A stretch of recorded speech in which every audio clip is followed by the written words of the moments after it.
Welcome back. Thank you for joining us for another episode of Word Up with Danny Katz. Today, it is my pleasure and honor to be joined by MD, forensic psychiatrist, public speaker, inventor, documentary producer, truth teller extraordinaire, Dr. Andrew Kaufman. Andrew, how are you? I'm doing very well. Thank you for having me. Yeah, of course. Thanks for coming on.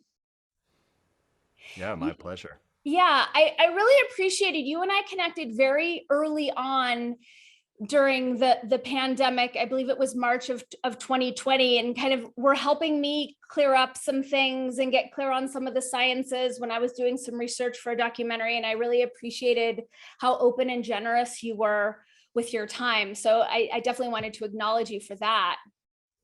Oh, well, thank you so much. Yeah.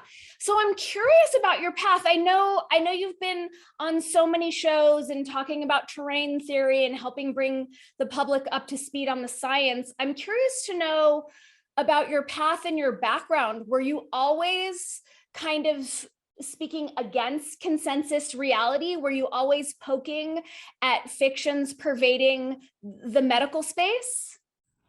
No, not at all. In fact, you know, there was the sort of spark of that type of outlook that was always in me because I always wanted to understand things at the system level, right? So I was never kind of satisfied to just take this little bit of isolated information and just accept it as is. I wanted to know, where did it come from? What's the context? What's the organizational structure? Mhm. So as I was pursuing my interest in medicine and healing and biology and developing that career, and I had sort of a convoluted path because I did a number of things before I ultimately went to medical school. I learned more and more through my experience. So I experienced something like, for example, when I was right before I went to medical school, I was a physician assistant and I worked in hematology and oncology. And in the hospital where I was, the drug representatives were very influential. Like, they were cool young people, good-looking people. They, invited us out to meals all the time. They paid for drinks, and it was that kind of thing. And I was a bit naive to the social reciprocity and how that can influence doctors' prescribing practices and such. But then I saw evidence of that. Like, there was this one really popular guy, and he represented this drug Trovan, which was an antibiotic, and I saw everyone prescribing it left and right. And it turns out that that was actually the drug that they had tested illegally in Africa, and it caused a bunch of deaths. And this is all, you can find this in mainstream media headlines if you want to investigate it further. But that was, the drug they were promoting at the time. So as I got a little bit experience, and at first I kind of, I went to the dinners and I got free meals. I even did one talk I was paid by a drug company. And this is what really started me waking up in that respect, because I put all this work in to develop my own presentation on the topic, and it was about a disease called anemia of chronic disease, which people with kidney failure and other ailments develop chronic anemia. And I wanted to just present the whole topic. But of course, the company made a specific drug that you could be used for that. And of course, I would teach about that because it did work, at least as they stated, right? But right before the talk, the drug rep sent me a set of slides and wanted me to deliver those slides, which were marketing material. And so that kind of led me to look at the issue. And then I realized how influential it was, and that other people started realizing it too, and there were reforms in the pharmaceutical industry. But I kind of had a series of experiences like that during my medical training and various interim careers that I was in over the years. So I realized that people didn't get better from chemotherapy, but it made them worse, or even blood transfusions, for example. In psychiatry, of course, I realized that psychiatric medications were effective, and even the training that I got at Duke, we analyzed journal articles and clinical trials, and we all reached those conclusions. And then I saw the hypocrisy because, on the one hand, we're meeting and criticizing and saying antidepressants don't really work, but then we go into the clinic and everyone's telling us to prescribe antidepressants. So, so it was a series of things like that that led me to slowly back out of the system. And then in other areas of my life, certain personal events led me to inquire about things and question things. Like I had, my when my brother died, for example, and there were some other things that happened around that that really led me to say, okay, I'm gonna, because I had a friend who was influential, and he was telling me that the climate change narrative wasn't really accurate, and that it was kind of really going against the good nature of human beings. And I was very skeptical because I was like, had been a climate activist for 20 years, since college, because I had a genuine concern. I wanted nature to be preserved and not poisoned. Right. But of course, I was led to the incorrect belief that it was carbon dioxide was the cause of the demise of nature, when really it's all of the, chemicals and radiation that's being spread carelessly around. So when I got to that point, I said, all right, I'm going to research this in earnest, and I'm going to prove my friend wrong. I'm going to show him that climate change is real. And I was astonished. It really shook me up because I not only did I come to the opposite conclusion, but I actually couldn't find one shred of credible scientific evidence. There was computer modeling, but that's not scientific. I had actually earlier in my career done computer modeling for drug design, and I knew that it could easily be tweaked to show anything. Right. You could show that table salt will, cure diabetes with molecular modeling. So um, once I had that kind of overhaul, and then I branched out to researching other areas, and including medicine, in a different way.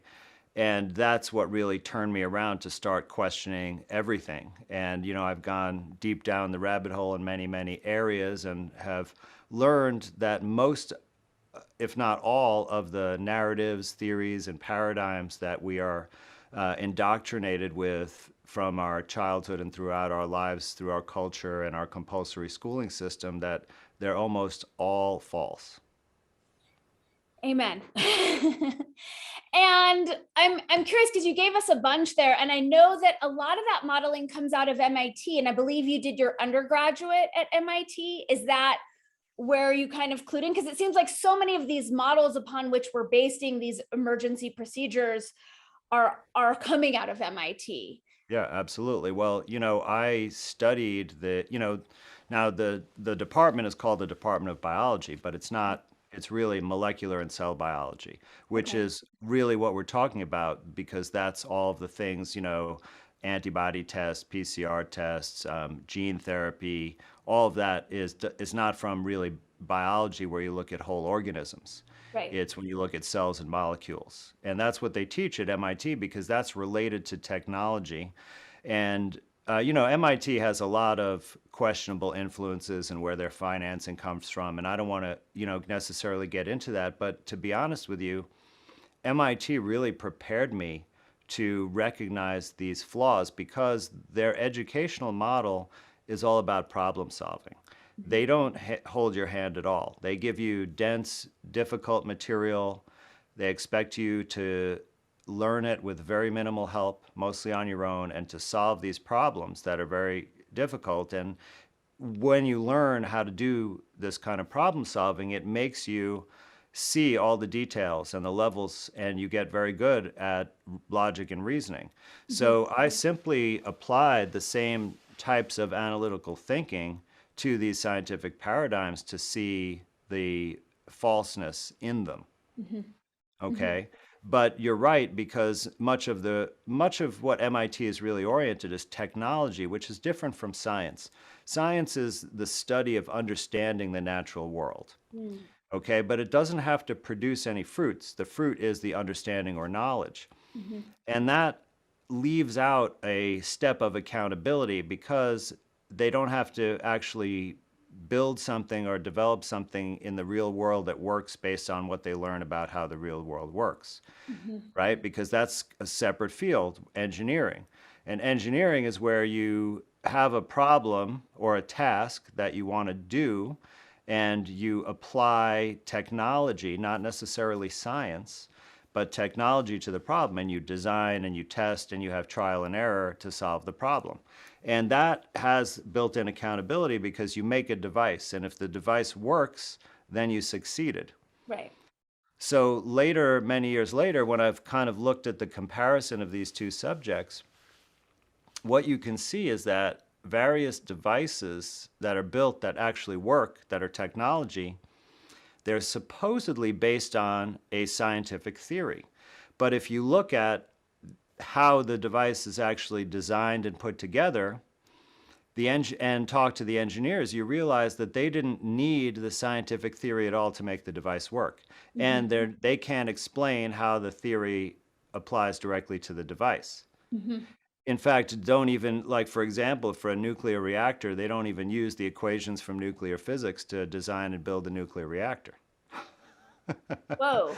So,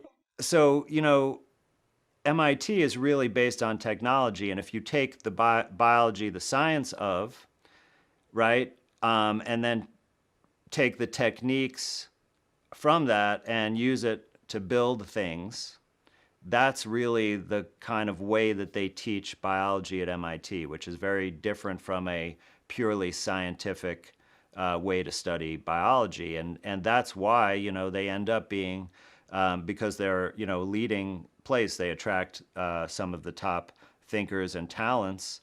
And of course, they have all the money because all the big corporations have relationships with there. Many of the faculty do consulting for them, and that's why you see all these connections. Even Bill Gates working with MIT professors, and some of those professors, I had classes with them, like David Baltimore and Harvey Lodish, Mhm. that have written the standard textbooks on cell biology and molecular biology.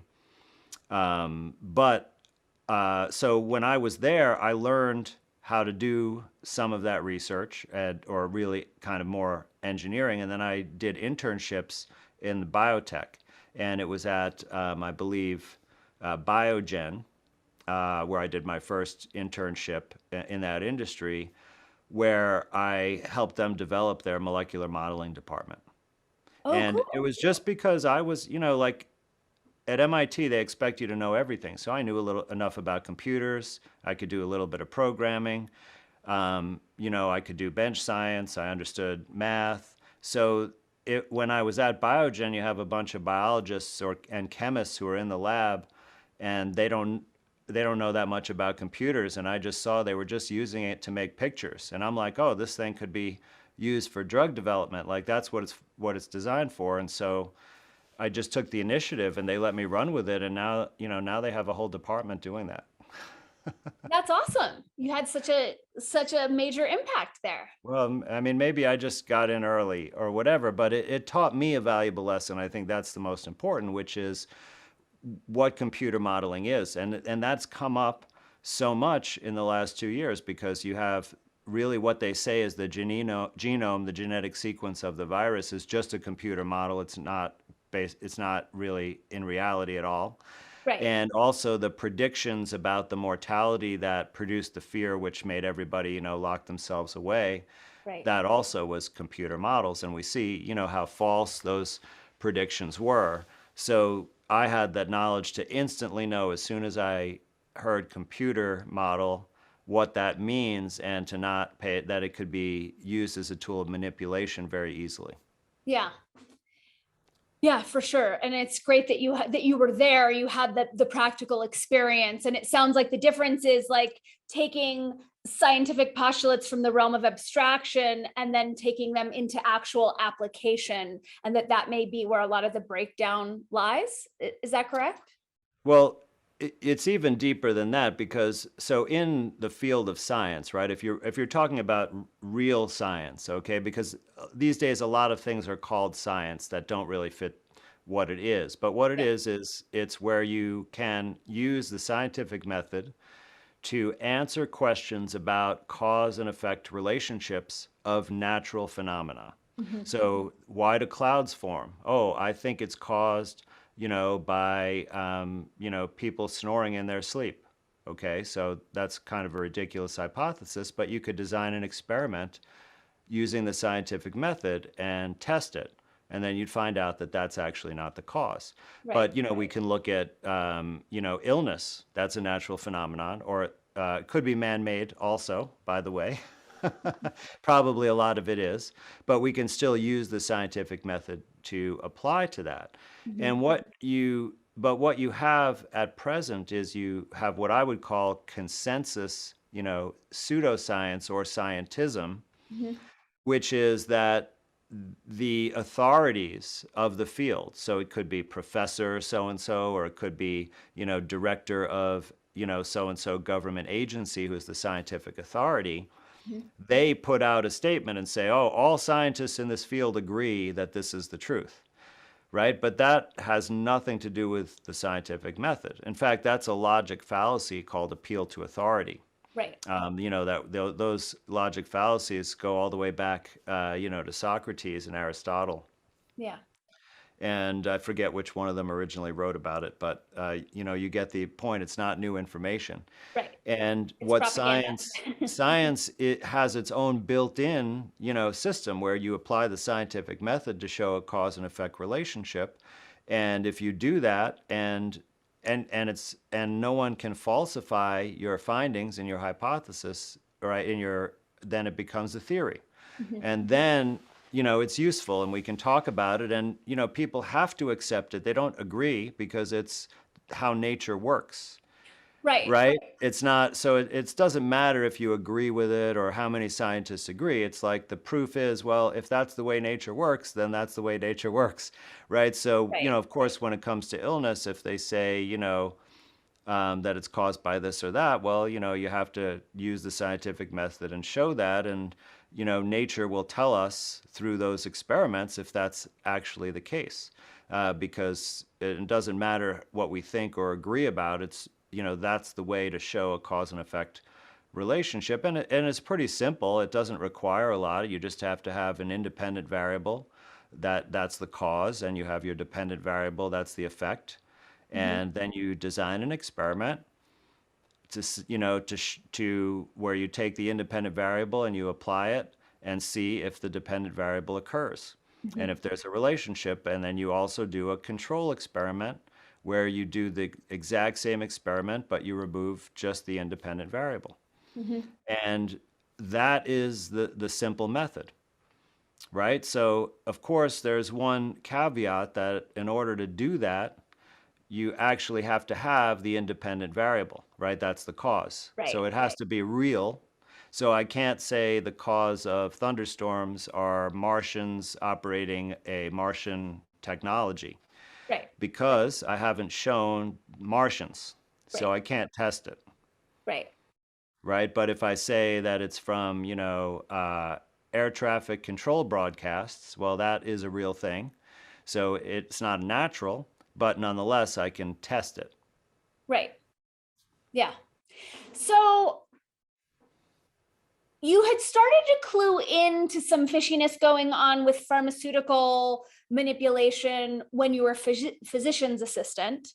And I can also I can attest to that because I waited tables across from Cedar Sinai in Los Angeles at a very, very expensive restaurant called Luke.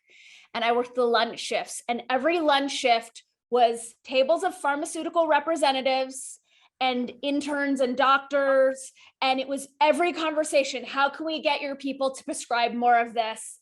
And it was like a $400 lunch, a $500, like literally every day. So I saw Mhm. that firsthand myself. So after you had that experience, then you went to medical school, then you pursued this career. At what point did you start to notice the scientific method taking a back seat to these false authorities telling us what we're supposed to believe? Well, in medical school, the scientific method doesn't apply at all. Oh, So the way that they teach medicine is very different from how they teach science. mhm. So, for example, when at MIT, if I took a basic biochemistry course, I had to demonstrate that I understood how the reactions worked, Mhm. right? Like, so that if I were a scientist, I could then go and design experiments to find out more information about how the biochemistry of the body works. It Okay. was so that's true understanding of the material. Right. In medical school, what they wanted us to do is memorize the reactions and the names of all the enzymes. And they have very long names, like glucose 6 phosphate dehydrogenase and pyruvate kinase and all these, and they wanted you to be able to just basically spit them back at you, right? Answer on a multiple choice test which one is which. So they're teaching it basically like you teach spelling, Mhm. and there's no level of understanding of what's behind. So the doctors, once they complete this education, they have hands-on skills, but they're essentially just told what treatments to apply to all the situations, and they have really no tools of understanding to go and evaluate what's the true cause of illness, how this new treatment's coming out. How do I evaluate if I need to change to this treatment or, do the old one? How do I pay attention to my own results and outcomes so that I confirm that what's in clinical trials is accurate? Because that has a whole, set of problems. Were you asking these questions in medical school? Were you frustrated by the way they were educating you? Well, quite frankly, there's not enough time to consider those types of things because there's such a volume of information you have to master, and then they frequently have examinations that you really just and also, it's like you're excited about your initiation into this profession, and you made a bunch of new friends, and you're all, have study groups, and what happens is that there are all these like cheat study guides Mhm. where they give you mnemonics to remember things and just give you, what they call pearls, like these are the things most likely to be on the test, or the most likely for your supervisor to pimp you on, because they have all these hazing rituals like pimping. Like, for example, when you go to do your surgery rotations in your third year, everyone wants to like get in there and actually do part of the surgery and, learn about it and see if it's for them. And, it's exciting and such. And what they do is that they bring in a group of students to a case, and like then the surgeon like asks these really difficult questions about anatomy or whatever. And, if you get it right, then they let you participate, as an underling. And if you don't get it right, they shame you. Literally? Pretty much. Okay. You Wow. know, I mean, like, for example, this happened to me one time where and I don't, this wasn't even based on me answering a question wrong. This is just because I was a student. I asked if I could scrub into a case, and then I scrubbed in and I came to the operating table. And as soon as I got there, the surgeon was like, "You contaminated. Go rescrub." And I didn't touch a thing. Like, right, it was just hazing, make me go through the whole ritual again, come back in. And then, of course, all he had me do was the manual labor. Like, he had me hold his retractors that required for, an hour and a half straight, like requiring pulling as hard as you can. Whoa. So all that kind of stuff goes on. Okay. And when did you start to wake up to the level of corruption and deception? Was it before all the crazy stuff happened in 2020? Were you already clued in at that Absolutely. point? Okay. Absolutely. So, it was through my experience practicing medicine, and it happened gradually. I realized that psychiatric medications were not only not helpful, but harmful. And so I Okay. was working in a sort of setting with teenagers who had serious behavior problems and or like criminal type charges, juvenile delinquent situations. And I just basically was tapering all of them off their medicines, Mhm. started to work with nutrition. And, even earlier in my career, I realized this, and I was just tapering people off, minimizing drugs, trying to engage them in real change process. Then, I discovered Kelly Brogan's work, and then I started integrating nutrition and cleansing. And then I went full fledged into studying natural healing once I realized, that really across the board with allopathic medicine, they don't really have anything to offer with except for a few, very like some severe trauma and reconstructive surgery, and maybe one or two isolated situations here and there. But so I had to look outside, and I had been, that was after I had already challenged several other things in my life, and I realized I just couldn't ethically, do that kind of work, and I was phasing completely out. In my official work, all I was doing was removing harm.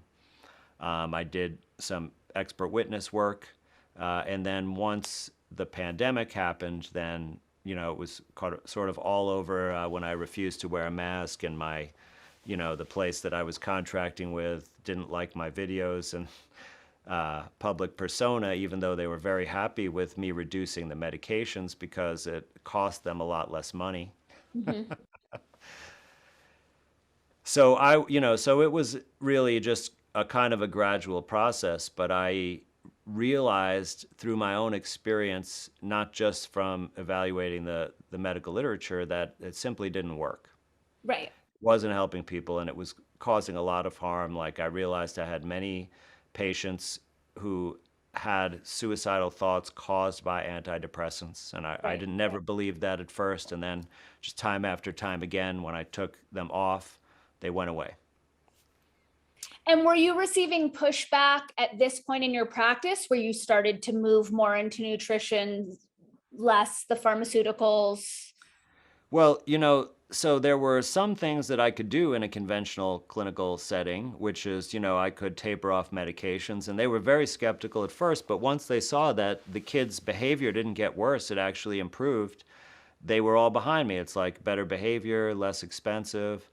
But then when I tried to initiate a dialogue with the dining management, Mhm. because they were feeding just horrible, horrible, like tons of sweet drinks, punches and juices, like refined starch, white pasta, white bread, like tons of sweet stuff, like their idea of fruit is, fruit and corn syrup, Mhm.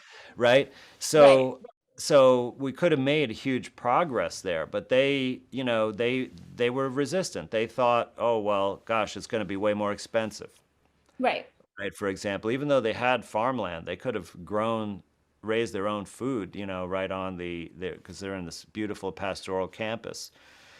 So there was a limitation, I couldn't have kids doing enemas or bentonite clay baths or things like that. It was they would have, and also like when you're practicing medicine under a license, you make a contract with the state. They give you the privilege to actually break the law, right? You can poison people. You can give them morphine, all kinds of stuff. Right. You can cut them open, right? Which would be assault or Right. worse True. if you didn't have a medical license, right? Right. So, but that license then comes with obligations that Mhm. you have to follow the standard of care. And the standard of care is not actually what helps people. So I had to walk a fine line since I was doing it under my license in a licensed facility with public financing. Right. And I realized that I couldn't sustain that all I could do in that setting was minimize harm, and it was accepted and even supported in that local environment for a period of time. Mhm. But I knew if I told the full truth, that it wouldn't be looked upon very kindly, and I'd have to go really out of the public into the private to do the right thing, as far as what I learn is the truth about biology and healing. Mhm. Are you still licensed? No, no, I basically just let it lapse. Sorry, when the renewal date came up, in December of 2020 Mhm. because it's actually a tricky thing. They don't give you an easy way to get out of it. Like if Dr. Tom Cowan tried to just rescind or hand back his license, and they said he had to use the word surrender, right? Even though there was no disciplinary action or anything, he just said, "I don't want to be licensed anymore." So so I thought that the easiest way would just be to let it expire and not renew it. Mhm. And then I do everything outside of the public, in the private. I work to teach people in a consultation service. But what I do there has nothing to do with the practice of medicine. It's totally, separate thing. And I needed to make that clear delineation that I'm no longer a, doctor practicing medicine. Mhm.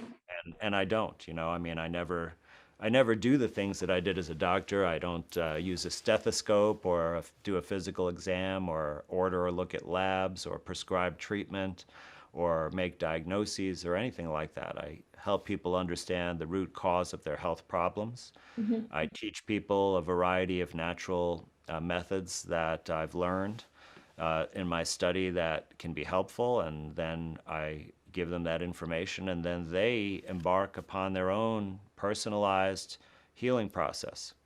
That sounds so much more empowering versus just Absolutely. abdicating our authority to a doctor to tell us what to do. Absolutely. I mean, my, firm belief is that it's our individual responsibility to take care of our own health, and that, of course, of our family, especially our offspring, because we brought them into the world. Yeah. But it's not anyone else's responsibility. For example, I remember having a discussion several years ago when I started looking at things this way with someone who is a big proponent of socialized medicine, healthcare for all for free, like Right. like the systems they have in Europe and Canada. And so I brought up an example. I said, okay, let's say that someone decides that they're going to live a very unhealthy lifestyle because they enjoy it, it's convenient, whatever, and they're going to eat tons of junk food and get fat and get diabetes.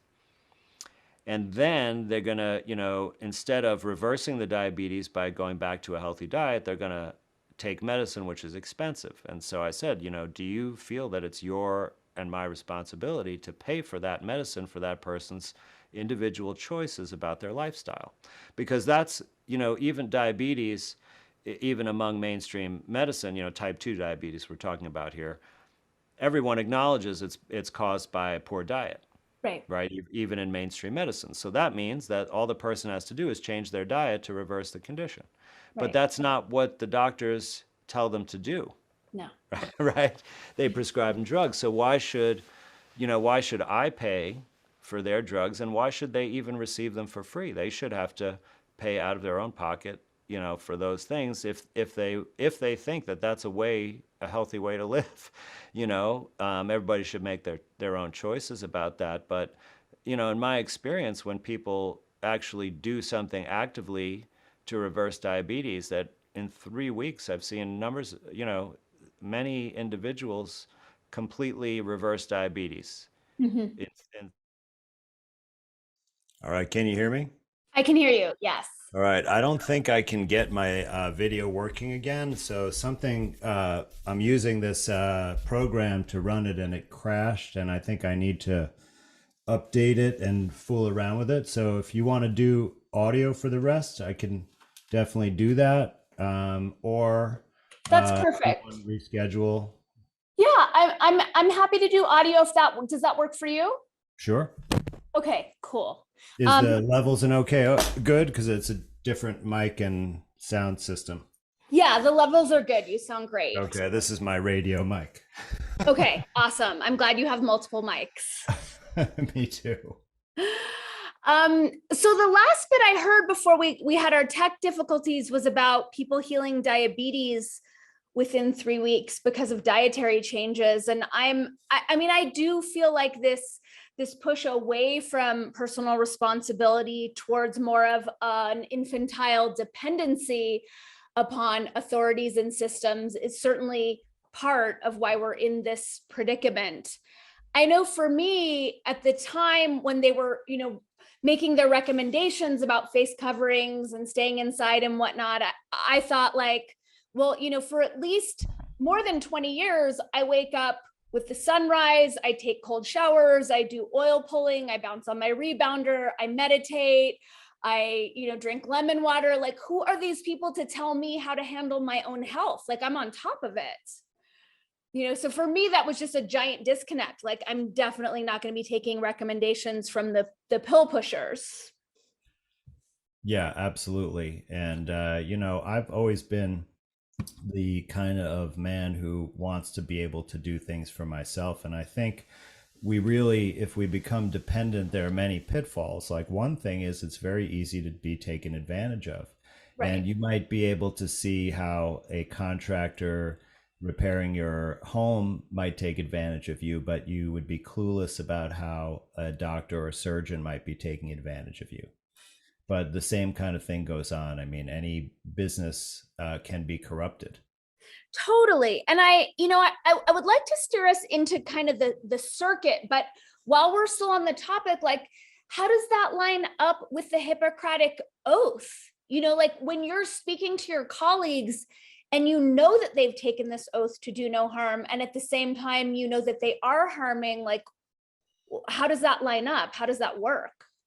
Well, so first of all, there is really no standard translation even of the Hippocratic Oath, and it's not really, it's more of a ceremonial oath that at graduation from medical school, and I don't even know if they do this universally at all medical schools, but somebody recites this and you say yes, and it's, just like not necessarily something that people take seriously. I mean, look at wedding vows.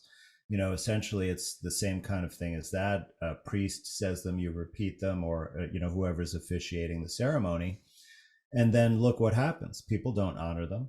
We have a divorce rate of higher than 50%, but you took an oath that you were going to stay with that person until death do us part. So that's it's not integrated into the culture of medicine throughout the educational Mm. process. It's paid lip service to in a ceremony. But also the part about do no harm, there is debate whether that even comes from Hippocrates. But I can tell you that in casual conversations that I was privy to among doctors in training and also in practice, they pretty much say, okay, first do no harm, but then after that doesn't work, then you can do harm.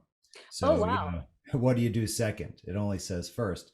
But if you look further at what Hippocrates really said, he talked about nutrition. Let medicine be thy food and thy food be thy medicine and medicine be thy food. And also followed that up with a much less known quote about actually fasting or not eating food is also a very important treatment. Yeah. So Those great. things, so those aspects from Hippocrates are never discussed at all in medical training or education. Interesting. I love that you shared the example of the wedding vows, because I've been in the practice for years since writing an unpublished book about this, of asking people who got married what their vows were, and I would say 99.9% of the time they don't even remember. It's Really? I so guess they didn't irrelevant. watch enough TV to memorize the TV wedding script, but Yeah, exactly. So I'm curious about your experience on quote unquote the circuit. It's this thing that has emerged.